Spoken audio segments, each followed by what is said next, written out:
الرحیم وبه نستعین وهو خیر المعین صلی اللہ علی سیدنا محمد وآلہ الطاہرین۔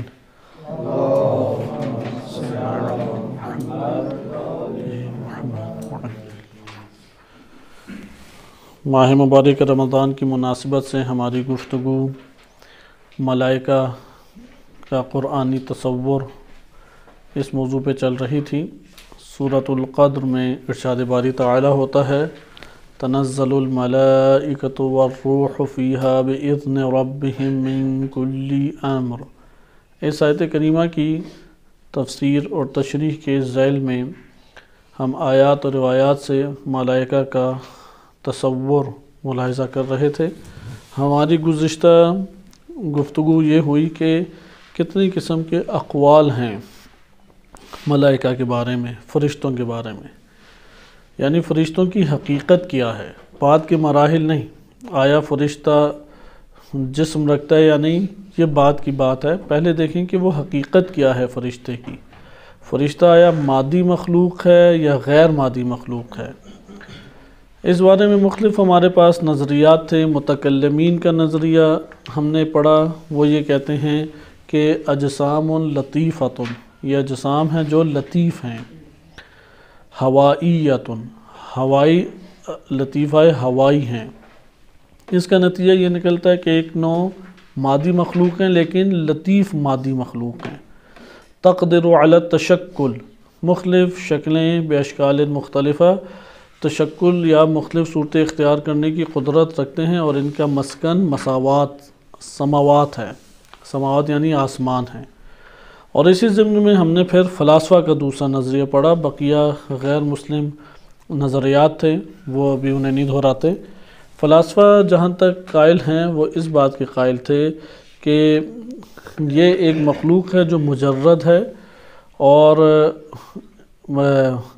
افلاک سے بھی ان کا تعلق ہے، زمین سے بھی ان کا تعلق ہے، اور اللہ سبحانہ وتعالیٰ نے انہیں تدبیر کے لیے قرار دیا ہوا ہے۔ اور بعض اس کی تشریحات ہیں کہ جو انشاءاللہ تعالی ہم آگے پڑھیں گے۔ لہٰذا جواہر ہیں جو اپنے نفوذ کے ساتھ قائم ہیں، متحیز نہیں ہیں، یعنی مجرد ہیں۔ اور اس کے اوپر فلاسفہ کا ایک نوع اتفاق ہے کہ حقیقت فرشتہ کیا ہے؟ مجرد۔ اب یہ کیسے جسم اختیار کر لیتا ہے، اس کو ہم انشاءاللہ تعالی آگے دیکھیں گے، لیکن یہاں تک ہماری گفتگو سابقہ درس میں گزر چکی ہے۔ ہم اسی کو پہلے مکمل کر لیں جو ملا صدرہ رحمۃ اللہ علیہ کا کلام جاری تھا مفاتیح الغیب سے۔ اس میں ذکر کرتے ہیں کہ واختلف اہل العلم فی انہ هل يمکن الحکم بوجودها من حیث العقل، یعنی فرشتے کے بارے میں ہمیں جو معلومات ملی ہیں، آیا وہ عقل سے کوئی دلیل ہے فرشتے کے وجود پہ، یا ہمارے پاس سمعی یعنی قرآن اور روایات سے ہی بس دلیل ہے؟ یعنی آیا عقل کہتی ہے کہ فرشتے ہونے چاہیے، یا عقل یہ نہیں کہتی؟ درست ہے؟ یہ اقوال تو ہم نے پڑھ لیے، تمام اقوام میں پایا جاتا ہے یہ نظریہ، لیکن اب سوال آیا اگر ہم شریعت کی طرف رجوع نہ کریں، قرآن کریم اور روایات اہل بیت علیہ السلام کی طرف رجوع نہ کریں، تو کیا ہم فرشتوں کے وجود کا پتہ لگا سکتے ہیں یا نہیں لگا سکتے؟ یہ سوال تب بھی ابھرتا ہے اگر ہم یہ کہیں کہ ائمہ اہل بیت علیہ السلام کو اللہ تعالیٰ نے واسطہ قرار دیا ہے آسمان اور زمین کے درمیان، جیسے دعائے ندبہ یا بعض معتبر روایات میں بھی آیا ہے کہ زمین اگر حجت سے خالی ہو تو تباہ و برباد ہو جائے۔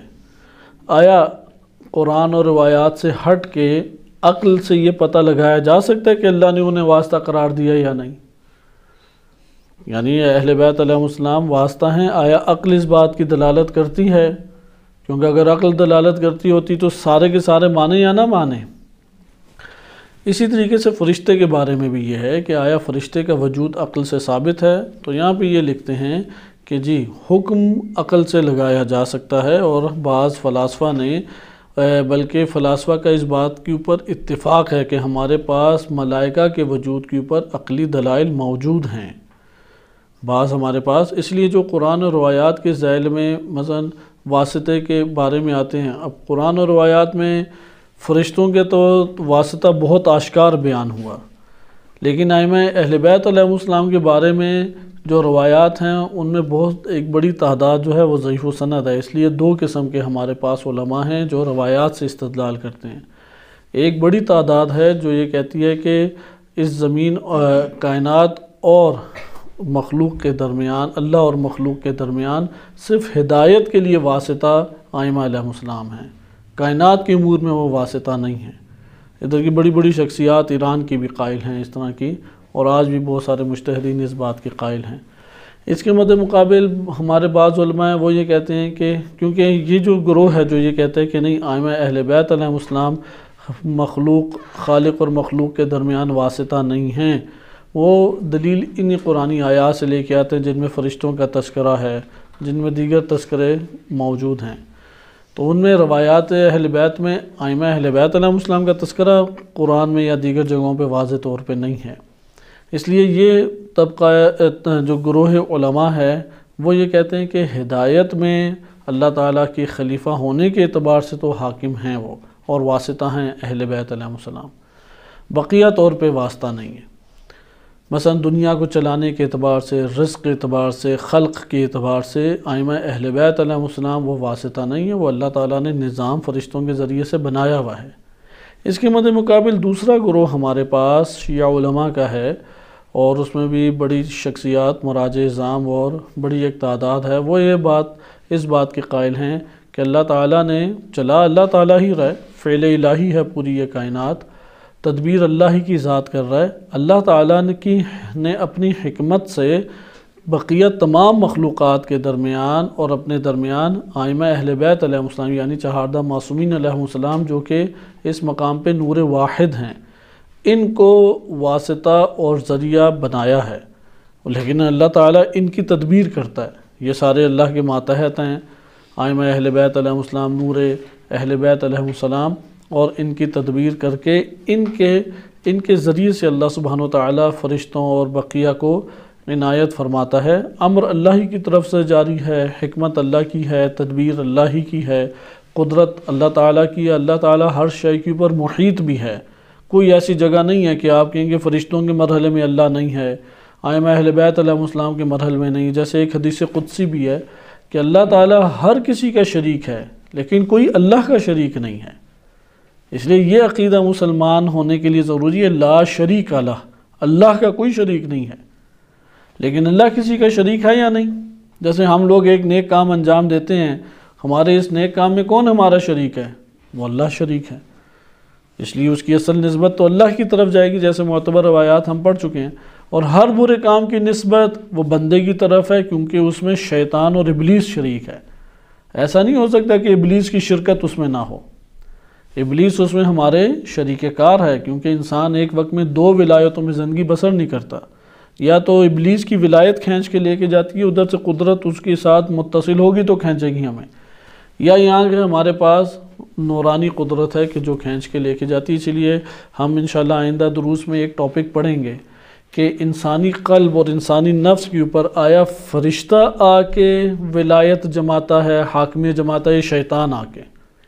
ان دونوں میں سے ایک کی ہی حکومت میں انسان رہ سکتا ہے۔ اس لیے فرشتہ کوئی ایسی چیز نہیں ہے کہ اس کا انسانی نفس سے کوئی تعلق ہی نہیں ہے۔ وہ جب فرشتہ آتا ہے اور انسانی نفس کے اوپر آتا ہے تو انسانی نفس کو پکڑتا ہے وہ صحیح طریقے سے۔ اب مراتب ہیں، ہم سارے کے سارے فرشتوں کو نہیں کہہ سکتے کہ وہ یہ کام کر سکتے ہیں، وہ انشاءاللہ تعالیٰ آگے مجموعے ہم پڑھیں گے۔ لیکن ادھر مختصر طور پہ کہ اللہ تعالیٰ نے فرشتے خلق کیے ہیں، اگر ہمارے پاس قرآن اور روایات کی زبان نہ ہو اور یہ معدن اور ذخیرہ نہ ہو تو عقل بھی نشاندہی کرتی ہے کہ ملائکہ وجود رکھتے ہیں، اور وہ دلائل انہوں نے اپنے کتب میں عمیق طور پہ بیان کیے ہیں۔ پھر آگے ذکر کرتے ہیں کہ ہم تھوڑا بہت آپ کے سامنے خلاصہ پیش کر دیتے ہیں جو عقلی کتابوں میں آیا ہے، تاکہ آپ تھوڑے بہت قانع ہو سکیں۔ اس میں انہوں نے 3 امر بیان کیے ہیں، یہ 3 امر بہت مہم ہیں فرشتوں کو پہچاننے کے لیے، اور اس کے بعد انشاءاللہ ہم ملائکہ کے حقیقت کے بارے میں فارابی کے قول کی طرف منتقل ہوں گے اور پھر آگے بڑھیں گے۔ یہ 3 جو باتیں ملا صدر رحمۃ اللہ علیہ بیان کر رہے ہیں، حقیقت فرشتہ اسی سے ہمیں پتہ لگ سکتی ہے۔ پہلی بات یہ ہے کہ فرشتے سے مراد کیا ہے؟ الملک الحی الناطق، وہ زندہ باشعور اور باعقل مخلوق ہے، الذی لا یکون میتا، جو مردہ نہیں ہوتی، مرتی کبھی نہیں ہے۔ ادھر ایک اور نظریہ پایا جاتا ہے کہ جیسے سورہ رحمان میں ارشاد باری تعالیٰ ہوتا ہے یا بعض آیات میں آیا ہے کہ ہر شے کیا ہے، کل شیء ہالکن کل من علیہ فان، بھی یا ہر شے ہلاک ہو جانے والی ہے، یعنی مفہوم کے اعتبار سے آپ کے سامنے مطلب پیش کیا جا رہا ہے، الا وجہہ، سوائے اس کے وجہ کے۔ تو ادھر اہل حدیث علماء نے ایک نظریہ پیش کیا اور انہوں نے کہا اللہ کے علاوہ ہر شے ختم ہو جائے گی، یہاں تک کہ آخر میں بچیں گے اسرائیل علیہ السلام، انہیں بھی موت آ جائے گی اور صرف اللہ تعالیٰ کی ذات ہوگی، اور تب اللہ ندا بلند کرے گا کہ میں مالک حقیقی ہوں، یا اس طرح سے کلمات ہیں۔ شیعوں میں بھی یہ روایات آئی ہے، اہل سنت میں بھی یہ روایت آئی ہے، لیکن یہاں پہ ایک سوال پیدا ہوتا ہے، بقیہ اگر آیات اور روایات کے اوپر ہم دقت کریں تو آیا اس سے یہی مراد ہے، وجہ سے مراد ادھر ذات ہے اللہ کی، یا نہیں اللہ کے علاوہ بعض ایسی ہستیاں ہوں گی، ذوات ہوں گی کہ جن کو اللہ تعالیٰ موت کا شکار نہیں کرے گا کیوں جب قیامت آئے گی۔ تو یہ اپنی جگہ پہ ہم پڑھیں گے، لیکن ادھر آپ ملا صدرہ کی عبارت کے اوپر غور کریں، وہ یہ کہتے ہیں کہ فرشتہ وہ حی مخلوق ہے جو عقل رکھتا ہے اور مرتا نہیں ہے۔ پھر ادھر ذکر کرتے ہیں فنقول القسمۃ العقلیہ تقتضی وجود اقسام ثلاثہ، کہتے ہیں عقلی طور پہ ملائکہ کی 3 قسمیں ہمارے پاس، عقلی طور پہ ہمارے پاس 3 قسمیں آتی ہیں، ملائکہ کی نہیں، عقلی طور پہ 3 قسمیں آتی ہیں۔ فإن الحی، جو زندہ ہے، اما ان یکون ناطقا و میتا معا، جو بھی زندہ ہوتا ہے یا تو وہ عاقل ہے اور مرتا بھی ہے، ناطق بھی ہے، عقل و شعور بھی رکھتا ہے اور موت بھی آتی ہے ایک ساتھ، دونوں یہ خصلتیں اسے شامل ہیں، یہ پہلی قسم ہو گئی۔ وَهُوَ الْإِنسان، یہ کون ہے؟ انسان۔ او یکون میتا ولا یکون ناطقا، یا موت تو آتی ہے لیکن عقل و شعور نہیں رکھتا۔ وَهُوَ الْبَهَائِمُ، یہ ہیں سارے بہیمہ، حیوانات، حشرات، نباتات، یہ سارے کیا ہیں؟ عقل و شعور تو نہیں رکھتے، لیکن عقل نہیں رکھتے لیکن موت آتی ہے۔ اور تیسری کیا؟ او یکون ناطقا ولا یکون میتا، اور تیسری وہ ہے کہ جو عقل رکھتے ہیں لیکن مرتے نہیں ہیں۔ وَهُوَ الْمَلَكُ، یہ فرشتہ ہے۔ بس آپ نے دیکھا عقلی تقسیم، بس اگلی تقسیم اس طرح ہے، عاقل ہے یا نہیں، صحیح ہے، عاقل ہے یا عاقل نہیں ہے۔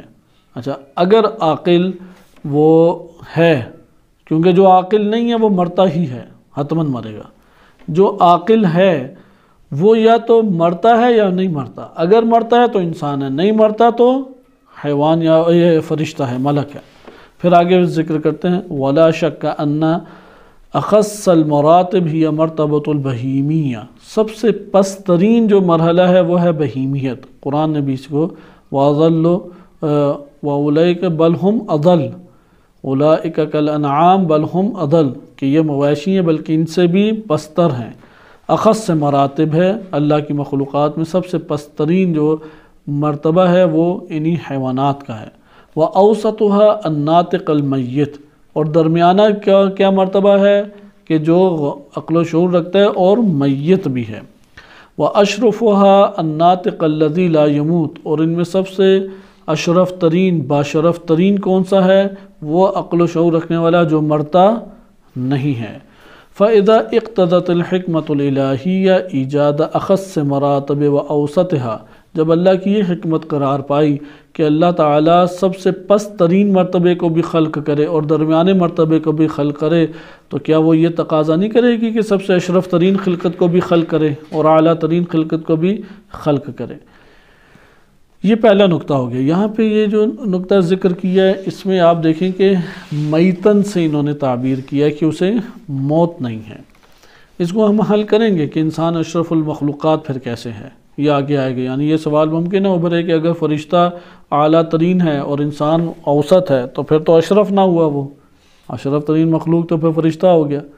تو یہ انشاءاللہ آگے ہم دیکھیں گے، لیکن ابھی اس مرحلے کی معلومات یہ رکھیں کہ 3 مراحل ہیں، جو مخلوق بھی زندہ ہے وہ 3 طرح کی ہے۔ یا تو وہ مر جائے گی اور عقل و شعور نہیں رکھتی، یہ حیوان ہے، یا وہ مر جائے گا اور عقل و شعور رکھتا ہے، یہ انسان ہے، یا وہ عقل و شعور رکھتا ہے اور نہیں مرے گا، یہ ہے ملک۔ دوسرا اہم نقطہ، ان الفطرۃ تشہد ان عالم السماوات اشرف من ھذا العالم السفلی، جو آسمان، یہ فطرت انسانی یا خلقت، اللہ تعالیٰ کی خلقت کیا تقاضا کرتی ہے؟ خلقت الہی کا یہ تقاضا ہے کہ آسمانوں کی جو جہان ہے، آسمانوں کا جہان، وہ اس مادی جہان جو ادھر نیچے کا جہان ہے، دنیا کا جہان، اس سے افضل ہے یا نہیں؟ اس سے بالاتر ہے۔ اور وَتَشْهَدُ أَنَّ الْحَيَاةَ وَالْعَقْلَ وَالنُّطْقَ أَشْرَفُ مِنْ أَزْدَادِهَا وَمُقَابَلَاتِهَا، اور زندگی، حیات، عقل اور نطق یعنی بولنا یا شعور رکھنا، یہ جو ہیں یہ اشرف ہیں اپنی ضد سے۔ مثلا حیات کے مقابلے میں کیا ہے؟ موت۔ موت زیادہ بالاتر ہے یا زندگی؟ زندگی۔ اسی طرح عقل کے مقابلے میں کیا ہے؟ مثلا عقل کے مقابلے میں جہل لے لیں، جہل زیادہ اشرف ترین ہے یا عقل؟ عقل۔ اسی طرح نطق اور غیر نطق، غیر نطق جو ہے وہ یقیناً پستر ہے۔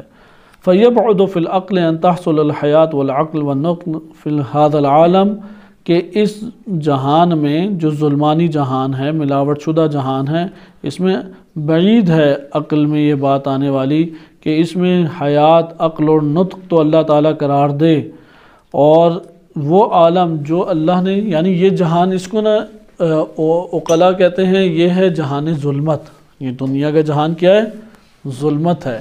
ظلمت ہر دو طرح سے ہے، مادی لحاظ سے بھی ہے اور معنوی لحاظ سے بھی ہے، کیونکہ جرائم ادھر ہی ہوتے ہیں، ادھر ہی بڑے بڑے گناہ انجام پاتے ہیں، ادھر ہی اللہ کی معصیت کی جاتی ہے، ادھر ہی اللہ کے مقابلے میں آ کے کھڑے ہو کے بے بنیاد دعوے کرتے ہیں، تہمتیں لگاتے ہیں، تو ظلمت کی ایک جگہ ہے۔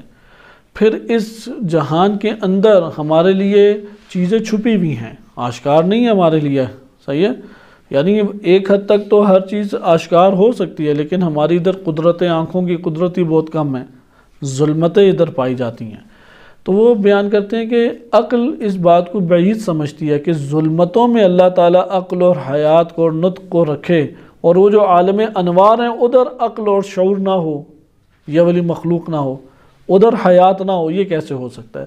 ادھر بدرجہ اولا ہوگا۔ یہ دوسرا نقطہ، یہ عوالم کے اعتبار سے تھا، کیونکہ فرشتے کو عالم انوار سے یہ ربط جوڑتے ہیں، بس فرشتے کی مادی تصویر کشی علماء و حکماء کے درمیان درست نہیں ہے۔ والثالث ان اصحاب المشاہدات والمجاہدات، اب یہ عرفانی پہلو سے لے کے آنا چاہ رہے ہیں کہ مشاہدات اور مجاہدات کرنے والے اثبتوہا، انہوں نے یہ ثابت کیا ہے، من جہت المشاہدہ والمکاشفہ، انہوں نے مکاشفے کے ذریعے سے یہ ثابت کیا ہے اور مشاہدہ کر کے وہ آئے ہیں۔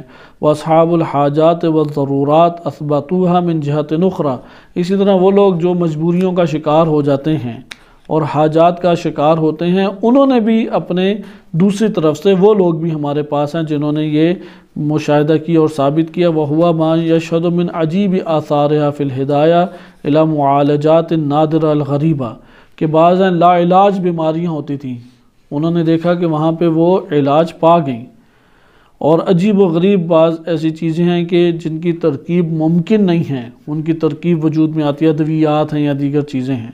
کہتے ہیں کہ اسی طریقے سے بعض ایسی چیزیں ہیں کہ جو خواب میں آپ کو دکھائی دیتی ہیں اور سچے خواب ہوتے ہیں، وہ سچے خوابوں کی بھی انشاءاللہ دنیا ہمارے پاس آئے گی۔ جیسے صحیح سنت ایک روایت ہے، اور اہل سنت میں بھی وہ روایت آئی ہے کہ نبوت کے 70 اجزاء ہیں، یا اہل سنت میں ممکن ہے 10 اجزاء کا تذکرہ ہو یا اس طرح، اور ان میں سے ایک جو سچا خواب ہے۔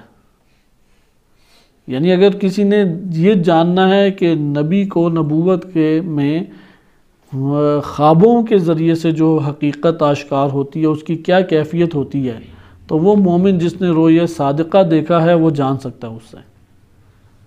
یعنی یہ جو رویا صادقہ ہے یہ نبوت کے اجزاء میں سے ایک جز ہے، خود یہ بڑی دقیق حدیث مبارک بن جاتی ہے۔ بہرحال تو یہ انہوں نے ذکر کیا ہے کہ مشاہدات، یعنی مکاشفہ کرنے والوں نے مکاشفے میں دیکھا ہے کہ ملک اور فرشتہ موجود ہے، جو لوگ ضرورت مند تھے عین وقت پہ ان کی ضروریات پوری ہوئی ہیں، انہوں نے اس کا اثر پایا کہ فرشتہ موجود ہے۔ بعض لا علاج امراض کے شکار تھے، ان لا علاج امراض کے مرض دور ہوئے ہیں جس سے انہیں پتہ لگا کہ فرشتہ ہے۔ بعض ترکیبیں ہی نہیں پائی جا سکتی تھی، وہ ایک عام بندہ کئی سال تحقیقات کرے تو شاید ایک دوائی یا معجون سمجھ آتا تھا، اس کو وہاں پہ انہوں نے ہوتے دیکھا تو اس سے انہوں نے پتہ لگایا کہ یہ فرشتے کا وجود اس جگہ پر ہے۔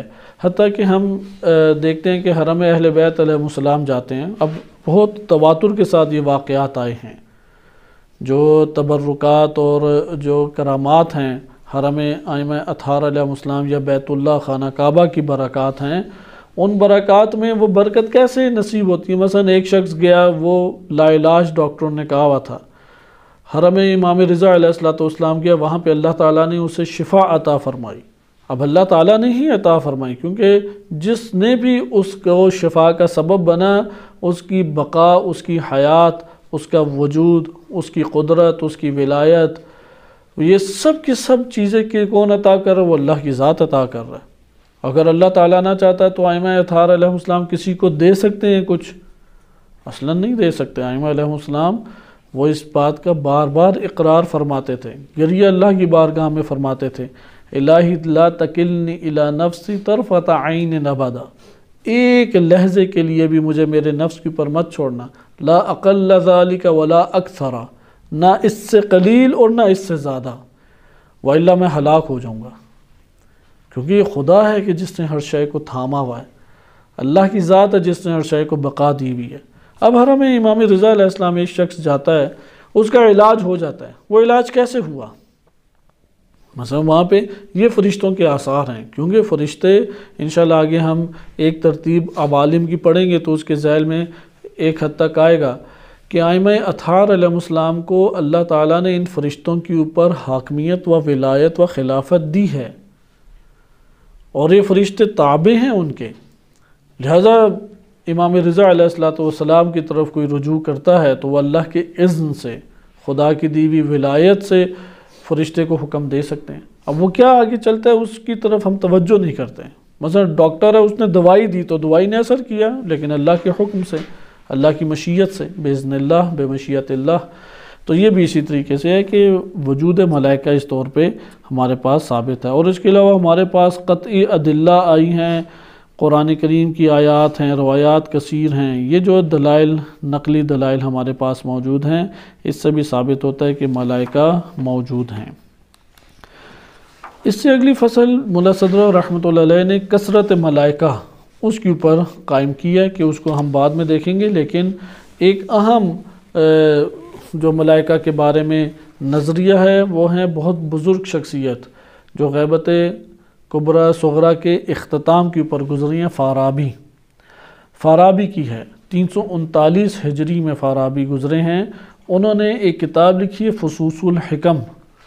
یہ جو کتاب ہے فصوص الحکم، یہ بڑی خوبصورت اور بہترین کتاب شمار ہوتی ہے۔ اس کی شرح کیا ہے آیت اللہ حسن زادہ آملی حفظہ اللہ تعالی نے، نصوص الحکم فی شرح فصوص الحکم۔ فارابی نے اس کے اندر فص کہتے ہیں نگینے کو، حکمت کے نگینے۔ ابن عربی کی بھی یہ کتاب ہے فصوص الحکم، لیکن یہ فارابی کی کتاب ہے، اس میں حقیقت ملائکہ کے اوپر خوبصورت گفتگو کی گئی ہے، وہ آپ کی خدمت میں بیان کی جاتی ہے، اور انشاءاللہ اگلے درس میں ہم منتقل ہو جائیں گے ایک حد تک عوالم، اور عوالم کے ساتھ ساتھ فرشتوں کی جو تقسیم قرآن کریم کی آیات میں ہمارے سامنے آتی ہے۔ فارابی اپنی اس کتاب میں فصوص الحکم میں ذکر کرتے ہیں صفحہ نمبر 63 میں، الملائکۃ صور علمیۃ، ملائکہ کی حقیقت کی ہے صورت ہیں، صورت۔ البتہ یہ صورت سے مراد جو ہے نا ہمارے پاس صرف یہ شکل جو بدن کے اوپر چڑھی ہوئی ہے وہ نہیں، صورت آ کے نا معین کرتی ہے ایک شے کو، ابہام کو دور کرتی ہے۔ مثلا ہمارے خد و خال بنے ہیں، اگر ہمارے خد و خال ہٹا دیے جائیں تو ہم گوشت پوشت کا ایک مجموعہ بن کے رہ جائیں گے یا نہیں؟ یہ صورت ہے کہ جس نے آ کے ہم کو مزین بھی کیا اور معین بھی کیا، وإلا اگر یہ صورتیں ہماری ہٹا دیں، یعنی یہ شکل و صورت کو آپ بالکل سیدھا کر دیں اور ادھر سب کو کھڑا کر دے، کوئی پہچانا جائے گا؟ اس ابہام کو دور کون کر رہا ہے کہ صورت؟ بس الملائکہ، ملائکہ کیا ہیں؟ یہ علمی صورتیں ہیں، علمی یعنی یہ عقل سے درک کیے جا سکتے ہیں، آنکھوں سے اس طرح نظر نہیں آتے۔ اگر آنکھیں دیکھتی ہیں تو وہ کہاں دیکھتی ہیں؟ وہ انشاءاللہ بھی آگے آئے گا، کیونکہ شریعتوں میں اور قرآن کریم کی آیات میں واضح طور پہ ان کے جسمی صورت میں ڈھلنے کا بیان وارد ہوا ہے۔ جیسا کہ جبرائیل علیہ السلام کے بارے میں فَتَمَثَّلَ لَهَا بَشَرًا سَوِيًّا، تو یہ جو بشراً سویہ ہے، بشر کے طور پہ سامنے آنا، یہ اس طریقے سے ہمارے پاس اور آیات بھی ہیں ابراہیم علیہ السلام کے واقعے میں، لیکن ادھر آپ پہلے ان کی حقیقت کو سمجھیں، اگلا مرحلہ ہم طے کریں گے وہ اس کے بارے میں کیا کہتے ہیں۔ الملائکہ صور علمیۃ جواہرها علوم ابداعیہ، جواہرها یعنی یہ علمی صورتیں ہیں جن کے جوہر ذات وہ علوم ابداعی ہیں۔ ابھی اس کی تشریح انشاءاللہ آگے آئے گی، صرف ابھی بیان دیکھ لیں۔ پہلی بات کیا کہ فارابی نے صور علمیہ ہیں، دوسری بات کی کہ ان کی حقیقت اور ان کے جواہر وہ علوم ابداعی ہیں۔ یہ دو کلمے ابھی آپ ذہن نشین رکھیں، علمی صور علمی اور علوم ابداعی۔ بدع قرآنی کلمہ ہے، بدیعن، بدیع یعنی روایات میں یہ زیادہ آیا ہے، بدیع السماوات والارض، ابداع یعنی ایجاد، ادھر ہے ابداعی، بس صور علمی ہے اور ان کی ذوات کے جواہر کیا ہیں؟ وہ علوم ابداعی ہیں۔ لیست کا الواح فیہا نقوش اور صور فیہا علوم، کہتے ہیں کہ فرشتے ایسے نہیں ہیں کہ جیسے آپ نے وہ تختوں کے اوپر نقوش بنے ہوئے ہوں گے، کہتے ہیں اس طرح سے نہیں ہیں فرشتے، یعنی ایسی مخلوق نہیں ہے کہ ایک ذات ہو اور اس ذات کے اوپر آ کے یوں آپ نے علم سے بھر دیا اسے، یا فرشتے ایسی صورتیں بھی نہیں ہیں کہ ایسے علوم ہیں کہ جن میں صورتیں پائی جاتی ہیں جیسے کہ ہم لوگ مختلف تصویر کشی اپنے ذہنوں میں کرتے ہیں۔ بل ہی علوم ابداعیۃ، بلکہ یہ کیا ہیں؟ علوم ابداعی ہیں، قائمۃ بذاتہا، بذات خود قائم ہے، کسی کا سہارا لیے ہوئے، کسی اور وجود کا۔ اللہ تعالیٰ نے جب انہیں خلق کیا تو اللہ نے خلق ایسے کیا کہ کسی اور وجود کا سہارا نہیں لیں گے بلکہ خود اس دنیا میں قائم ہیں۔ تلحظ الامر الاعلی، امر اپنے سے بلند ترین بالا ترین جہان سے، یعنی اللہ تعالیٰ سے امر کو وصول کرتے ہیں، امر کو لیتے ہیں، لحاظ کرتے ہیں، اسے اختیار کرتے ہیں۔ فَيَنْتَبِعُ فِي هَوِيَّاتِهَا مَا تَلْحَظُ، اور جو وہ اللہ سے لیتے ہیں وہ ان کی پوری ذات میں منتبع ہو جاتا ہے، ان کی ذات کے اندر وہ ڈھل جاتا ہے، یعنی وہ امر الہی کیا ہے؟ ان کی ذات کے میں وہ منتبع ہو جاتا ہے یا ڈھل جاتا ہے۔ وَهِيَ مُطْلَقَةٌ، یعنی وہ مطلقہ ہیں، یا بعض نے ادھر لکھا ہے کہ مثلا وہ مجرد ہیں، مجردتن ہیں، یا مطلقہ یا مطلعاتن، یعنی وہ اہل علم ہیں، ان کے پاس علم ان چیزوں کا موجود ہے۔ لیکن روح القدسیۃ تخاطبها فی الیقظہ، بیداری میں روح قدس ان میں سے ملائکہ میں فقط روح قدسی ہے کہ جو خطاب بھی کرتی ہے۔ ملائکہ میں بعض ہیں کہ جو انسان سے خطاب کرتے ہیں، نفس انسانی سے کیا کرتے ہیں؟ خطاب، وہ ہے روح قدسی۔ وَالروح النبویۃ تعاشرها فی النوم، اور بعض ملائکہ ایسے ہیں کہ جو خواب میں، ایک روح وہ ہے کہ جو خطاب کرتی ہے، گفتگو کرتی ہے، بات چیت باقاعدہ کرتی ہے، اور ایک وہ روح ہے کہ جو انبیاء علیہ السلام کے ساتھ خواب میں ان کے ساتھ گھل مل جاتی ہے، ان سے یعنی بات چیت کرتی ہے۔ ادھر انبیاء کا تذکرہ نہیں ہے لیکن اس سے الروح النبویہ سے ایک تعبیر ہے، اس کے ذیل میں انشاءاللہ بقیہ تفصیلات آئیں گی۔ بس ادھر آپ یہ کل اس کا بیان تھا فارابی کا، اس میں آپ دیکھیں گے کیا کیا چیزیں بیان کی ہیں۔ پہلی چیز بیان کی ہے صور علمیہ، دوسری چیز بیان کی ہے کہ یہ علوم ابداعی ہیں، درست۔ تیسری چیز اس میں بیان انہوں نے کیا کہ امر اعلیٰ سے علم کو لیتے ہیں، حکم کہاں سے لیتے ہیں؟ اپنے سے بلند تر سے، اپنے سے بالا تر سے، اور وہ علم ان میں یا وہ امر جو ہے وہ منطبع ہو جاتا ہے ان کی حقیقتوں اور ذوات میں۔ اور چوتھی چیز یہ ہے کہ روح قدسی بیداری میں بھی گفتگو کرتی ہے، یعنی روح قدسی بیداری میں تعلق قائم کر لیتی ہے انسان سے، وہ انسان اعلیٰ ہی ہے جس سے رابطہ قائم کرتی ہے۔ اور ایک ارواح وہ ہیں کہ جسے روح نبوی کہتے ہیں، ایک روح قدسی ہے اور ایک روح نبوی۔ روح نبوی نیند میں تعلق قائم کرتی ہے اور گفتگو کرتی ہے اور ان سے مثلا محو گفتگو ہوتی ہے۔ یہ جو کلمات ہیں اس کی یہ ہم نے 4 چیزیں اس میں پڑھی۔ ان 4 چیزوں کی تشریح ہمارے پاس 2 قسم کے لوگوں نے کی ہے۔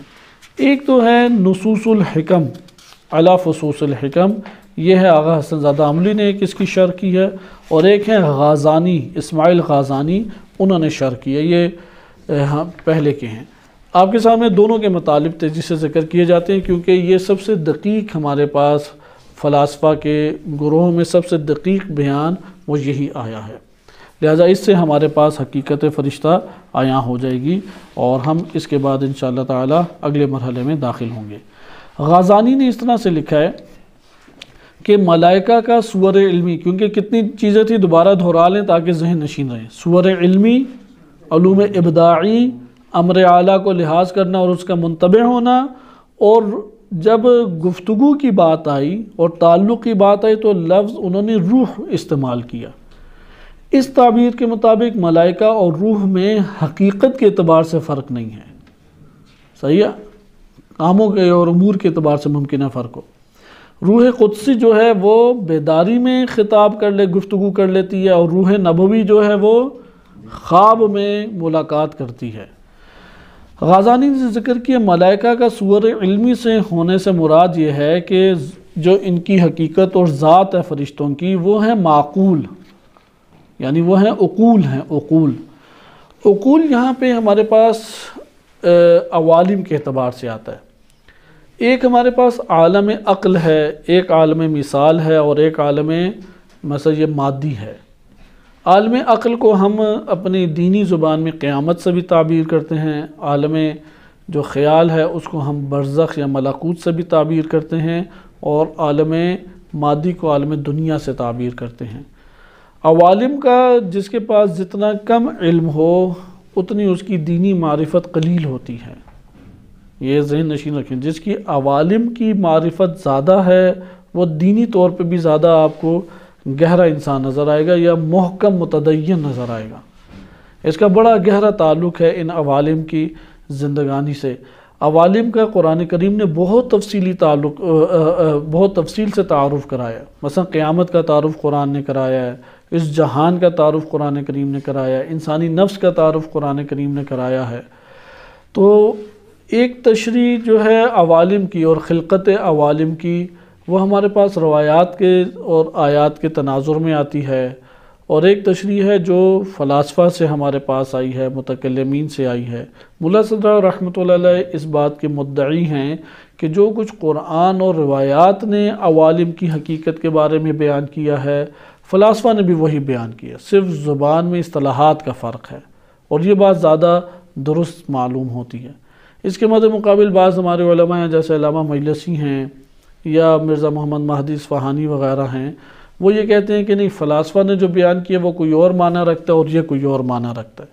دونوں کے بیانات ہمارے سامنے آ جائیں گے، آپ خود اس پہ غور و فکر کر سکتے ہیں، لیکن یہاں پہ فرشتوں سے مراد کہ یہ عقول سے تعلق رکھتے ہیں۔ یا ایک اور ہم تعبیر میں جس کو عرفا خصوصاً بیان کرتے ہیں عوالم کی تقسیم، وہ 4 حصوں میں تقسیم کرتے ہیں، 3 بنیاد مخلوق کو 3 حصوں میں، جو عوالم کی مخلوق کے خلقت کے اعتبار سے 3 یہی قسمیں جو بیان کی، نام چینج ہے۔ لیکن ایک ہے عالم ربوبی، عالم الالہ بھی اسے کہتے ہیں، عالم ربوبی یا عالم الہ جسے عالم لاہوت سے بھی تعبیر کیا جاتا ہے۔ اس کے بعد آ جاتا ہے یہی عالم عقل جسے قیامت سے تعبیر کرتے ہیں، اسے کہتے ہیں عالم جبروت۔ یہ جبروت کلمہ روایات اور احادیث میں بھی وارد ہوا ہے۔ اس کے بعد ہمارے پاس آ جاتا ہے عالم برزخ یا عالم خیال، یا اسے عالم قبر بھی کہہ سکتے ہیں، اسے کہتے ہیں عالم ملکوت، یہ قرآن کریم میں بھی کلمہ وارد ہوا ہے۔ اور چوتھا ہے عالم ناسوت جسے عالم مادی بھی کہتے ہیں یا عالم دنیا بھی کہتے ہیں، عالم سفلا بھی اسے کہتے ہیں۔ یہاں پہ یہ ذکر کر رہے ہیں کہ فرشتوں کی ذوات کا تعلق جو ہے وہ معقول عقول میں سے ہیں، کیونکہ فرشتہ جو ہے وہ مادہ اور لواحق مادہ سے خالی ہے، مادی نہیں ہے فرشتہ۔ فلاسفہ اس کے اوپر بہت بازد ہیں کہ فرشتہ مادی خلقت نہیں ہے، مادی مخلوق نہیں ہے، لہذا فرشتوں میں نہ مادہ ہے اور نہ مادہ کے احکام فرشتوں پہ جاری ہوتے ہیں، البتہ ان کو تعقل کیا جا سکتا ہے، عقل کی نگاہ سے انہیں دیکھا جا سکتا ہے۔ جواہرها سے مراد یہ ہے کہ فرشتوں کی حقیقت اور ان کی ذات جو ہے وہ کیا ہیں، ان کا خارج میں ہونا۔ فرشتے جو ہیں خارج میں موجود ہیں، یعنی اس کائنات کے اندر فرشتے وجود رکھتے ہیں، خیال نہیں ہے، کوئی وہم نہیں ہے۔ فرشتے اللہ تعالیٰ کی ایک وجود ہیں جو وجود خارجی اور وجود حقیقی رکھتی ہے، اور یہ علوم ابداعی میں سے ہیں۔ علوم ابداعی سے مراد ہے وہ خلقت کہ جو مادہ اور مدت اور زمان کی محتاج نہیں ہے۔ علوم ابداعی سے کیا مراد ہے؟ صور علمیہ تو حل ہو گیا، صور علمیہ یعنی عقول ہیں، مادہ نہیں ہیں، اور ان کا تعلق جو ہے وہ بالاتر جہان سے ہے، عالم مادی سے نہیں ہے۔ فرشتوں کا تعلق عالم مادی سے نہیں ہے۔ دوسرا ہمارے پاس آ جاتا ہے کہ فرشتے کیا ہیں؟ علوم ابداعی یعنی مدت اور مادہ کے محتاج نہیں ہیں۔ ابھی اس کی تشریح جو آغا حسن زادہ عاملی نے کی ہے وہ بہت بہترین ہے، آپ کے خدمت میں ذکر کی جاتی ہے۔ اور مدت اور مادہ کی محتاج ہے، اس لیے اللہ تعالیٰ کن فرماتا ہے فیکون، وہ ہو جاتے ہیں۔ اس دنیا کے اندر کن فیکون ہے، یہ جو مادی جہان ہے، یا تدریجاً اشیاء وجود میں آ رہی ہیں، تدریج ہے۔ فرشتے تدریجاً وجود میں نہیں آتے۔ ایسا نہیں ہے کہ یار پہلے ایک شے تھی، وہ کیڑا تھا، کیڑا سے سونڈی بنی، سونڈی پہ ایک جگہ رہی، اس کے پھر پر نکل آئے، پر نکلے تو اب پتنگا بن گیا اور اڑنے لگ گیا۔ کوئی اس طرح فرشتے مخلوق نہیں ہیں، انسان کی طرح نہیں ہے کہ نطفہ تھا، نطفہ سے مضغہ، مضغہ سے علقہ، علقہ سے جسم سوی، ثم انشأناہ خلقا آخر، بلکہ کن فیکون۔ اللہ تعالیٰ اسے جو ہے وہ کن کی صورت میں ہی فوراً وہ ایک لحظے سے بھی کم یا کسی مرحلے کو طے کیے بغیر وہ خلق ہو جاتے ہیں۔ اور پھر فرشتے اجسام نہیں ہیں، الواح فیہا نقوش یعنی اجسام نہیں ہیں، یا جسم کے تابع نہیں ہیں، یا فرشتوں کے جسم نہیں ہوتے۔ فرشتے گوشت پوست، اعضاء، خون اور اسی طریقے سے دیگر چربی وغیرہ، اس سے ان کے جسم نہیں بنے ہوتے، جسم کے احکام ہی نہیں آتے۔ یہ جسم ہے کہ جو 3 ڈائمیشنل ہوتا ہے، آگے پیچھے، اوپر نیچے، گہرائی، مثلا لمبائی ہے، چوڑائی ہے، گہرائی ہے، ان میں اجسام ہوتے ہیں۔ یہ اجسام کے احکام فرشتے کے اوپر لاگو نہیں ہوتے۔ اس لیے جو تصویریں دکھائی جاتی ہیں ڈرامائی تصویریں فلموں میں، ایک بندہ بنا دیا، اس کے کبوتروں والے بڑے سے پر بنا دیے ہیں، اور وہ اوپر کوئی انہوں نے ماتھے پہ کوئی چیز گول دائرے سے ٹائر ٹائپ لگا دیا، کہتے ہیں یہ فرشتہ ہے۔ یہ تو جسم ہے، یہ تو فرشتہ نہیں ہے۔ اس لیے فرشتے کی حقیقت وہ کاملاً مجرد ہے۔ اچھا، فرشتے اپنے مجرد ہونے کی وجہ سے اجسام اور توابع اجسام سے پاک و منزہ ہوتے ہیں، اور اپنے غیر کے ساتھ قائم نہیں ہیں، قائمٌ بذاتہا ہیں۔ یعنی فرشتے اعراض میں سے نہیں ہیں۔ رنگ جو ہے نا وہ دیوار کے اوپر آئے تو اپنا وجود ظاہر کر پائے گا، اگر دیوار یا تختہ نہ ہوتا تو رنگ ظاہر ہو پاتا ہمارے سامنے؟ کبھی نہ ہو پاتا۔ اسی طریقے سے ہم اپنے نفوس میں دیکھتے ہیں، اگر ہمارا نفس نہ ہوتا تو ہمارا خوشی یا غمی ہمارے اوپر طاری ہوتی؟ یہ کیف نفسانی کہلاتا ہے۔ یہ محتاج ہیں، خوشی یا غمی اپنے وجود میں آنے کے لیے ایک نفس کے محتاج ہیں، اس نفس کے اوپر آ کے عارض ہوتے ہیں۔ اس لیے اللہ تعالیٰ کی حقیقی صفات میں سے یہ نہیں ہے کہ خوشی ہو یا غمی ہو، اللہ سبحانہ وتعالیٰ ان کا محتاج نہیں ہے۔ تو بس فرشتے کسی اپنے وجود میں اس کائنات میں آنے کے لیے کسی غیر کے محتاج نہیں ہیں۔ غیر سے مراد یہ نہیں ہے کہ اللہ کے محتاج نہیں ہے، نعوذ باللہ، اس طرح کے تصورات نہیں۔ مراد یہ ہے کہ اللہ نے اس دنیا میں جو کائنات خلق کیا، کائنات کے وجودات 2 طرح سے اللہ نے خلق کی ہیں۔ ایک ہیں جو بذات خود اللہ نے خلق کیا تو وہ کسی اور شے کے محتاج نہیں تھے اپنے وجود میں آنے کے لیے، اور ایک ہیں کہ جو اپنے وجود میں آنے کے لیے ایک اور وجود کے محتاج ہیں۔ جیسے رنگ اگر اس دنیا میں ظاہر ہونا چاہتا ہے، وہ محتاج ہے کسی دیوار یا تخت کا۔ اگر کوئی صورت ہے وہ وجود میں آنا چاہتی ہے، وہ صورت محتاج ہے کسی مادے کی، اس مادے کے ساتھ تعلق قائم کرے گی تو صورت عیاں ہوگی، وَإِلَّا وہ صورت عیاں نہیں ہوگی۔ یہ مراد ہے کہ فرشتے ایسے نہیں ہیں کہ جو محتاج ہوں کسی اور وجود کے، اپنے غیر میں، غیر کے محتاج ہوں۔ اور یہ امر اعلیٰ کو یعنی مبدأ حق اللہ تعالیٰ کی طرف سے اشراق ہوتا ہے۔ اللہ تعالیٰ ان کو کیسے امر فرماتا ہے؟ دیکھیں امر کی صورتیں ہوتی ہیں، ایک دفعہ ہم حواس کے ذریعے سے امر لیتے ہیں۔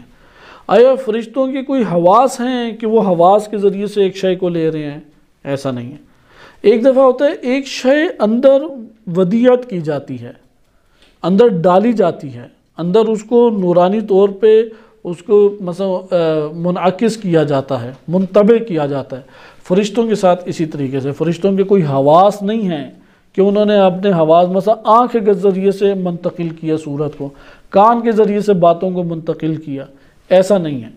بلکہ کس طریقے سے ہیں کہ جس طریقے سے آپ دیکھتے ہیں کہ سورج کی کرن ہے، اس کرن کے اندر روشنی کس طریقے سے آئی ہے، وہ گویا کہ اس کے اندر ایک قسم کی اشراق کی گئی ہے، اسی لیے کلمہ اشراق ہے کا لفظ بولا گیا ہے کہ کلمہ اشراق جو ہے نا وہ پھیل جاتا ہے اور فوراً تعلق قائم کرتا ہے۔ اللہ سبحانہ وتعالیٰ اس طریقے سے ان کے اندر ایک امر کو ودیت کرتا ہے اللہ سبحانہ وتعالیٰ، یا اس کو ایک مشرک کر دیتا ہے، اس کے اندر ایک علم کو اللہ تعالیٰ قرار دیتا ہے، رکھ دیتا ہے۔ یہ ہے کہ امر اعلیٰ سے ملاحظہ کرنا، یعنی جس طرح سے سبب کو جان لینے سے مسبب کا پتہ لگ جاتا ہے۔ جیسے آپ حرارت کو، آگ کو جان لیتے ہیں تو اس سے آپ کو حرارت کا پتہ لگے گا یا نہیں؟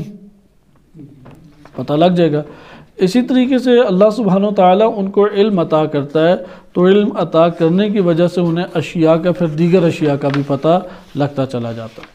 پھر یہ کہ فرشتے عظیم اور بزرگ ہیں اور کسی بدن کے ساتھ متعلق نہیں ہوتے، جس طرح ہمارے جو نفوس ہیں وہ ہمارے بدنوں کے ساتھ متعلق ہیں، ہمارے بدنوں کے ساتھ مقید ہیں، اور روح قدسی رسول کے ساتھ مختص ہے جو حالت بیداری میں بھی ان سے ہم کلام ہوتی ہے، جیسے نبی صلی اللہ علیہ وسلم کے بہت سارے واقعات اور جناب جبرائیل علیہ السلام کے واقعات اور ان کا مشاہدہ بھی کرنے کے واقعات ہیں۔ اور روح نبوی جو ہے وہ خواب میں وحی کی جاتی ہے یا الہام کیا جاتا ہے، اس میں جناب جبرائیل آتے ہیں، کوئی اور آتے ہیں، یہ مد نظر نہیں ہے، لیکن خواب میں وحی اور الہام ہوتا ہے۔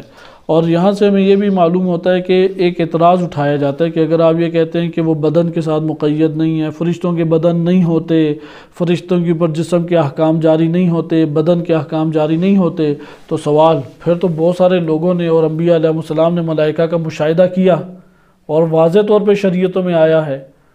مثلا نبی صلی اللہ علیہ وسلم کے بارے میں روایات، کئی ہمارے پاس روایات آئی ہیں، ان روایات میں تذکرہ وارد ہوا ہے کہ داہیہ قلبی، ایک جناب ابو ذر غفاری کے بارے میں ایک حدیث میں وارد ہوا ہے، اس کی حدیث کی سند ممکن ہے کہ معتبر نہ ہو، لیکن اس طرح کے واقعات کئی دیگر جگہوں پر وارد ہوئے ہیں کہ داہیہ قلبی بیٹھے ہوئے تھے نبی صلی اللہ علیہ وسلم کے پاس، تو جناب ابو ذر آئے، دیکھیں وہ بیٹھے ہیں تو وہ باہر ہی کھڑے رہے، تو وہ تھے جناب جبرائیل علیہ السلام۔ تو جبرائیل علیہ السلام نے فرمایا نبی صلی اللہ علیہ وسلم سے کہ ابو ذر آئے ہیں تو آپ انہیں میرا سلام کہیے گا، وہ اندر نہیں داخل ہو رہے مجھے سلام کہنے۔ تو یہ کہنے کے بعد تھوڑی گفتگو کی، چلے گئے۔ جب چلے گئے تو جناب ابو ذر آئے، تو رسول اللہ نے پوچھا کہ آپ کیوں اندر نہیں آئے؟ تو انہوں نے کہا کہ میں یہ گمان کر رہا تھا کہ داہیہ قلبی ہیں، وہ آپ سے گفتگو کر رہے ہیں، تو میں نے کہا کہ وہ فارغ ہو جائیں تو میں آؤں۔ تو کہا کہ نہیں، وہ جبرائیل تھے اور وہ کہہ رہے تھے کہ ابو ذر نے مجھے سلام نہیں کیا، تو میرا سلام پہنچا دینا۔ تو وہ بڑے پھر پشیمان اور نادم ہوئے۔ اور اس طرح یعنی یہ ممکن ہے کہ واقعہ، چونکہ سند اس کی ظاہراً ضعیف ہے، لیکن اس طرح کے واقعہ صحیح سند طرق سے آپ فرد، مثلا ابو ذر کا فرد تبدیل کر دیں، وہ روایات صحیح سند ہمارے پاس آئی ہیں، مثلا اہل بیت علیہ السلام کے اعتبار سے بعض قرآن نے ذکر کی ہیں، جناب مریم علیہ السلام کا دیکھنا، جناب موسیٰ علیہ السلام کی والدہ، ان کو اللہ تعالیٰ کا الہام کرنا۔ بہرحال وہ تو چلو الہام کی ہمارے پاس بات ہو گئی۔ جناب سارہ کا فرشتوں نے خوشخبری دی تو سارہ نے سنی یا نہیں؟ تو تبھی تو وہ چیخ پڑی خوشی سے۔ اسی طریقے سے اور ہمارے پاس واقعات ہیں، تو شریعتیں آ کے بیان کرتی ہیں کہ وہ تو بدنوں کی صورت میں دیکھا، وہ کیا تھا؟ مثلا صرف نیک لوگ نہیں ہیں کہ جو بدروں کی صورت میں دیکھ لیں. اگر نیک لوگ دیکھ سکتے ہوتے تو لوط علیہ السلام کی قوم نے کس کے پیچھے پڑ گئے؟ پڑھا ہے نا آپ نے، لوط علیہ السلام کی قوم میں جب فرشتہ عذاب کے لیے آئے تو خوبصورت بچوں کی، جوان بچوں کی شکل میں آئے. یہ جو 13-14 سال کے بچے ہوتے ہیں، کیونکہ بچے کا بدن جو ہوتا ہے وہ آہستہ آہستہ محکم ہوتا ہے، تو وہ بدن کی نرمی کے اعتبار سے خاتون کے قریب ہوتا ہے. تو اس لیے دنیا میں جرائم آج بھی اس اعتبار سے زیادہ ہیں، جو احتیاط جن جگہوں پہ نہیں کی جاتی، جن جگہوں پہ بچہ شکار ہو جائے وہاں پہ ایک بڑا قصور والدین کا ہوتا ہے. انہوں نے احتیاط نہیں کی، نہ کہ اس فرد کا ہوتا ہے کہ جو فوراً پہنچ گیا. وہ تو ایک ایسا ماحول مل جائے آہستہ آہستہ کھنچتا چلا جائے گا. تو وہ لوگ بھی اس عمل بد کا شکار تھے. قوم لوط علیہ السلام خواتین کو چھوڑ کے مردوں سے جنسی عمل کو انجام دیتے تھے. اب جب وہ آئے ہیں تو ان کی بعض جگہوں پہ وارد ہوا ہے کہ لوط علیہ السلام کی زوجہ ہے، اس نے وہ ملی ہوئی تھی قوم سے، تو اس نے آگ جلائی. یہ علامت تھی کہ ادھر کوئی ہے، اب آ جاؤ. تو وہ قوم پھر آ گئی اور انہوں نے دیکھ لیا، وَإِلَّا وہ بڑے بچا کے گھر کے لے کے آئے تھے. تو وہاں پہ جب پہنچے تو انہوں نے کہا کہ ہمیں تو وہ چاہیے. تو لوط علیہ السلام نے کہا کہ تم میری بیٹیوں سے نکاح کر لو، میری بیٹیاں حاضر ہیں نکاح کے لیے. ضروری ہے کہ تم نے اسی گناہ کبیرہ یا گناہ بد کو انجام دینا ہے. تو انہوں نے کہا کہ نہیں، ہم انہی فرشتوں کو چاہتے ہیں. اس کا یہ مطلب ہے ان کے ابدان کو وہ دیکھ رہے تھے. گناہگار بھی دیکھتے ہیں، فسق و فجور میں جو پڑے ہوں.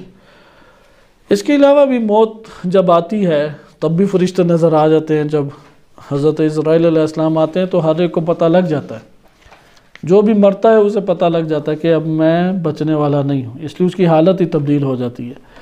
خلاصہ کلام تو یہاں پہ یہ بات تو پھر اس فص سے ٹکراتی ہے. یہ فص تو ظاہر کر رہی ہے عقول سے تعلق ہے، مجرد ہیں، بدن نہیں ہے، جسم نہیں ہے، ان کے مادے کے جسام ان پہ طاری نہیں ہوتے، جواہر ہیں، اعراض نہیں ہیں. تو یہاں پہ پھر اس کے جواب میں یہ کہتے ہیں کہ ہم یہاں پہ دو انہیں جواب دے سکتے ہیں. پہلا جواب یہ ہے کہ فرشتے جو ہیں نا حسی اور خیالی صورتوں میں متمثل ہوتے ہیں. حسی صورتوں میں متمثل ہوتے ہیں. اور دوسرا یہ ہے کہ فرشتوں کی ذوات کو ان کے تمثل کے اعتبار سے ملاحظہ کیا جا سکتا ہے. انشاءاللہ ہم پورا درس ایک تمثل کے اوپر پڑھیں گے، کیونکہ قرآن کریم کا یہ کلمہ ہے تمثلہ. تو یہ جو تمثل ہے یہ قرآن میں وارد ہوا ہے. تو فرشتوں کی ذوات جب متمثل ہوں تو تب ان کو تمثل کے اعتبار سے آپ دیکھ رہے ہیں. ایک تو یہ ہے کہ آپ نے ان کو حسی یا خیالی مرحلے کے اوپر دیکھا ہے. دوسرا جواب یہ ہے، اور یہ جواب قرآن کریم کا ہے، کہ فرشتہ تمثل کرتا ہے. یہ تمثل کو کھولنے کی ضرورت ہے. تمثل کیا ہے، نہ کہ آپ ان کی حقیقت کو براہ راست دیکھ رہے ہیں. مثلا آج انسان ایک دوسرے کو دیکھتا ہے. ہم سب جب دیکھتے ہیں ایک دوسرے کی حقیقت دیکھ رہے ہیں یا نہیں دیکھ رہے؟ ہم حقیقت ایک دوسرے کی دیکھ رہے ہیں، کیونکہ بدن اور نفس، ہمارا بدن بھی نفس کا حصہ ہے، لیکن نفس کا سب سے نیچے کا حصہ ہے، پائن، پست حصہ ہے. ہاں وہ جو مجرد حصہ ہے وہ ابھی نہیں دکھائی دے رہا، وہ عمل کی صورت میں دکھائی دے دیتا ہے. وہ جو نیتیں کرتا ہے اور نیت کے ذریعے سے عمل انجام دیتا ہے، اس سے اس کی روح اور نفس مجرد کا بھی پتہ لگ جاتا ہے یہ کیسی ہے. مثلا یہ شہوانی ہے، یا یہ کوئی وحشی درندہ ہے، یا واقعاً انسانی ہے. اس کے اعمال ہمیں بتا. مثلا صدام ہے، صدام کی روح کا کسے نہیں پتہ. انتہائی وحشتناک بدروح جس سے ڈرنا چاہیے وہ صدام ہی کی روح ہے. یہ جو محمد بن سلمان بیٹھا آل سعود کا، اس کی روح کو کس کو نہیں پتہ. ان کی ارواح ہمارے لیے آشکار ہیں کہ انتہائی بھیانک ارواح ہیں ان کی. لہٰذا ایک نوع معرفت ہر ایک کو ہو جاتی ہے مجرد دنیا میں بھی. لیکن یہ بدن ہماری حقیقت ہے، کوئی ہم سے جدا ہے. یہ چیز ہماری حقیقت ہے، لیکن یہ حقیقت ہماری حقیقت کا سب سے نیچے کا مرحلہ ہے جس نے اس دنیا میں رہ جانا ہے. مثلا سانپ ہے، سانپ کی جب وہ اپنی اوپر سے چمڑی اتار دیتا ہے، وہ سانپ تھا یا نہیں پہلے؟ وہ سانپ کا وہ حصہ ہے کہ جو مردہ ہو گیا، اب اس سے جدا ہو گیا. اسی طرح ہماری یہ حقیقت نفس ہی کا ایک استمرار ہے، لیکن نفس کی حقیقت مجرد ہے، اور بدن جو ہے وہ ہمارے ہی حقیقت کا ایک حصہ ہے جو مرتے ہوئے ہم سے جدا ہو جائے گا اور پھر مٹی مٹی ہو جائے گا. اس لیے یہاں پہ ہم ایک نوع ہیں، لیکن فرشتے جب جسم اختیار تمثل کریں تو وہ جسم ان کی حقیقت ہے، وہ اصلاً اس سے کوئی ربط نہیں رکھتا، وہ کوئی جسم فرشتے سے تعلق نہیں رکھتا، اس لیے مختلف صورتوں میں وہ ڈھل سکتے ہیں کہ حقیقت وہ جسم کی نہیں ہے۔ اس جگہ پہ آغا حسن زادہ آملی کا میں تیزی سے آپ کے سامنے بیان کرتا ہوں اور اس کے پر اپنی گفتگو ختم کریں گے کہ آغا حسن زادہ آملی حافظہ اللہ تعالی کہ بہت عمیق اور بزرگ شخصیت ہیں، اور آج کے دور میں عصر حاضر میں آپ کہہ سکتے ہیں کہ ان گنے چنے چند اکا دکا افراد میں سے ہیں کہ جنہوں نے عقلی طور پہ بھی رشد حاصل کر کے ہر شے کو دیکھا جو بشریت کی استطاعت میں اللہ تعالیٰ نے قرار دی ہے اپنے اولیاء کے لیے، اور عرفانی طور پہ بھی مشاہدہ کیا، حتیٰ کہ ان کی پوری ایک کتاب ہے جو انہوں نے عرفانی خود مکاشفات کی ہے، الانسان فی عرف العرفان، اس کی کئی شروحات ابھی لکھی جا چکی ہیں، اس سے انسان کا وجود سارا سامنے آ جاتا ہے، انہوں نے اپنے احوال خود لکھے ہیں، پرانی کتاب ہے، تو وہ شخصیت موجود ہے ہمارے درمیان، ان کی نصیحتیں موجود ہیں۔ آغا حسن زادہ آملی وہ لکھتے ہیں کہ ملائکہ کی نبوت قدسیہ کی قوت کو بیان کرتے ہوئے کہ نبی ملائکہ کی ذوات کا مشاہدہ کر لیتے ہیں، نبی کیا ہے؟ ذوات کا، وہ جو مجرد ذوات ہیں نبی اس کا مشاہدہ کر لیتے ہیں، اور اللہ تعالیٰ سے ان سے اللہ تعالیٰ کا کلام بھی سنتے ہیں، اور فرشتوں سے کلام سنتے ہیں، فرشتوں سے کلام بھی سنتے ہیں۔ اور پھر فارابی کا ذکر کرتے ہیں کہ فارابی نے نبی سے ارتباط اور وحی لینے کی کیفیت کو بیان کیا ہے، اور فرشتوں کی جوہر ذات ابتدائی علوم کے ہونے کو بیان کیا ہے۔ پھر آگے ذکر کرتے ہیں کہ یہ جو علوم ابتدائی ہے اس سے کیا مراد ہے۔ خواجہ نصیر الدین طوسی رحمۃ اللہ علیہ نے اسے ذکر کیا اور انہی کا حوالہ ادھر دیا کہ تمام عوالم تین طرح کے ہیں، اب یہ نام تبدیل ہیں، آج آ کے وہی بات ہے، قیامت ہے، برزخ ہے، عالمی جہان، یہ شریعت کی زبان۔ فلاسفہ کی زبان کیا ہوگی؟ عالم عقل ہے، عالم خیال ہے اور عالم مادہ ہے۔ عرفا کی زبان عالم جبروت ہے، عالم ملاکوت ہے اور عالم ناسوت ہے۔ یہ ایک اور عقلاء کی زبان ہے کہ جو یہ بیان کر رہے ہیں، لیکن ایک اور جہت سے۔ مبدعات، ایک اللہ کی خلقت ہے، جہان ہے۔ مبدعات وہ ہوتے ہیں وہ وجودات جو اپنی خلقت میں مادہ اور زمانے کے دونوں کے محتاج نہیں ہیں، یہ عقول مجردہ انہیں کہتے ہیں۔ عقول مجردہ ایک اصطلاح ہے، ہم عقل کہتے ہیں انسانی عقل کو، یہاں پہ عقل سے مراد ایک خلقت مراد ہے۔ عقول مجردہ یعنی وہ مخلوق اللہ کے وہ وجودات کہ جو نہ مادے کے محتاج ہیں اور نہ زمانے کے محتاج ہیں، انہیں کیا کہتے ہیں؟ عقول مجردہ۔ فرشتے اس میں سے ہیں، یہ ہے علوم ابداعی۔ علوم ابداعی یعنی فرشتے اپنی خلقت میں نہ مادے جسم اور اعضاء نہ عضلے کسی کے محتاج نہیں ہیں، اور فرشتے حتیٰ کہ ماں باپ کے بھی محتاج نہیں ہیں۔ کہاں سے پیدا ہوتے ہیں فرشتے؟ پیدا ہوتے چلے جا رہے ہیں، اس لیے یہ بحثیں کی ہیں۔ دوسرا، فرشتے زمانے کے محتاج نہیں ہیں، جیسے 9 ماہ کا بچہ ہو تو پھر وہ انسان کی صورت میں باہر آتا ہے، پیٹ میں نہیں پکے گا تو باہر بھی صحیح طرح نہیں آ سکتا، لہٰذا وہ مراحل طے کرتا ہے، زمانہ اسے گزارتا ہے، زمانہ نہ ہو تو وہ گزر سکتا ہے، 9 ماہ ہوں گے ہی نہیں، زمانے کے محتاج نہیں۔ ہر وہ وجودات کا مجموعہ جو زمانے کا محتاج نہ، اسے کیا کہتے ہیں اصطلاح میں؟ مبدعات۔ اس کے بعد ہیں مخترعات۔ مخترعات وہ ہوتے ہیں کہ جو اپنی خلقت میں فقط مادہ کے محتاج ہیں، زمان کے محتاج نہیں، جیسے فلکیات، یہ آپ کے سر پہ جو موجود ہیں فلکیات، یہ زمان کے محتاج نہیں ہیں، یہ بلکہ مادے کے محتاج ہیں۔ اور تیسرے ہیں مکونات، یہ وہ موجودات ہیں جو مادے کی بھی محتاج ہیں اور مدت کے بھی محتاج ہیں، اسے کہتے ہیں عالم کون و فساد، اسے کہتے ہیں عالم عناصر۔ یہ ہمارے پاس سب سے نیچے کا مرحلہ ہے، اور بقیہ 2 اس سے اوپر کے مراحل ہیں، اور ابداع اپنے دونوں سے اوپر کا ہے۔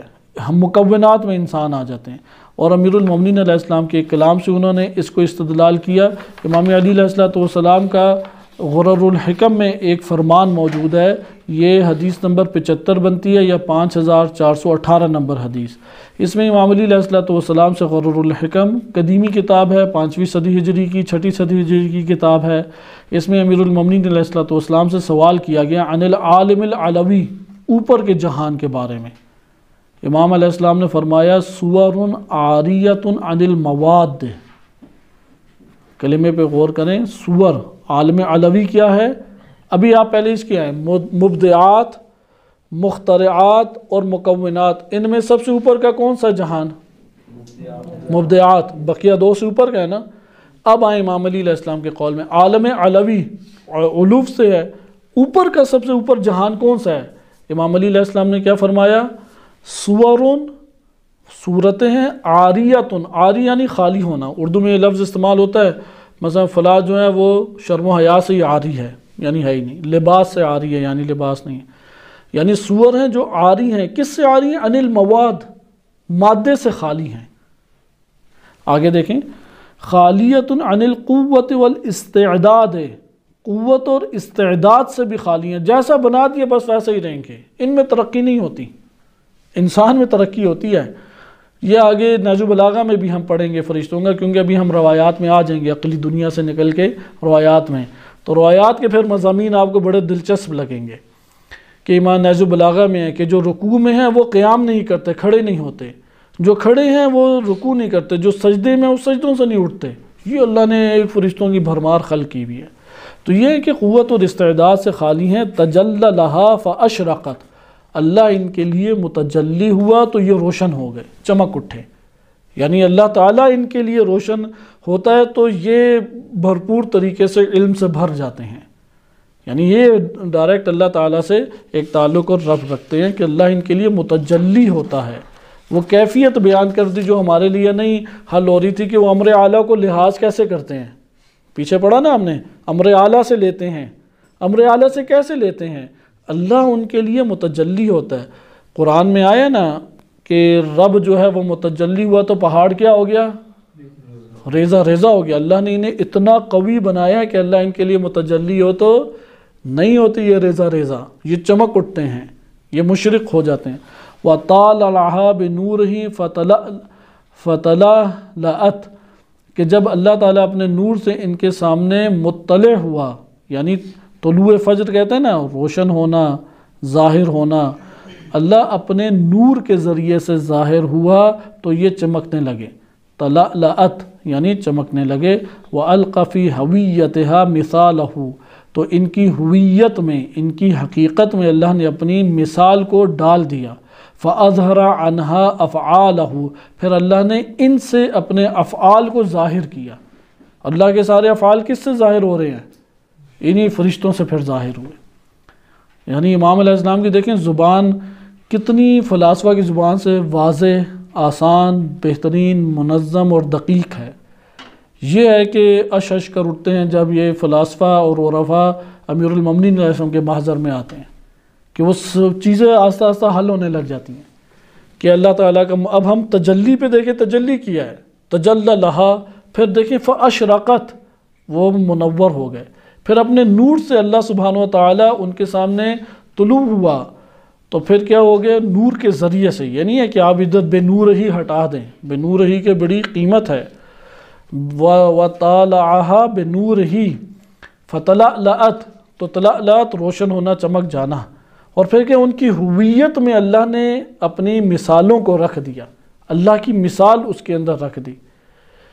لَيْسَ كَمِثْلِهِ شَيْءٌ، اللہ کی مثل کوئی نہیں ہے، لیکن مَثَلُ الَّذِي كَمَثَلٍ، یا یہ قرآن کی سورہ نور، اللہ نور السماوات والارض، کیا ہے اس سے آگے؟